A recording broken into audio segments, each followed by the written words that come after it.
मंत्री झाल्यानंतर पहिल्यांदा मी हॉस्टेलचं भूमिपूजन करतोय, तेही वर्ध्यापासून सुरुवात करतोय.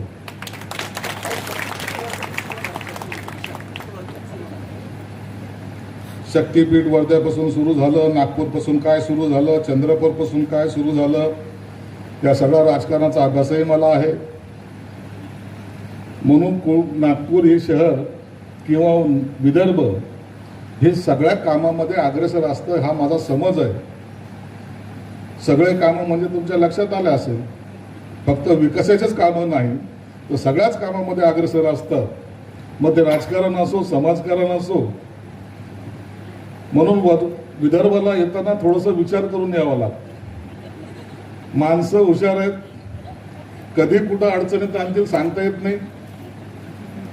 आणि म्हणून मी या ठिकाणी आज आलो तर येताना पहिला विचार केला की आपण जेव्हा विदर्भात चाललोय तर काय काम कॉन्क्रीट हे केलं पाहिजे. मी जेव्हा या खात्याचा मंत्री झालो त्या टायमाला नेमकं काय केलं पाहिजे हा प्रश्न माझ्या समोर होता. आमचा विभाग असा आहे सामाजिक न्याय विभाग. त्या विभागाकडे पाहिल्यानंतर प्रत्येक जण याच्यावर टीका कशी करता येईल याचा प्रयत्न करायचा. आम्हाला हे मिळत नाही, आम्हाला ते मिळत नाही, आमचे अधिकारी असे आहेत, तुमचे अधिकारी तसे आहेत.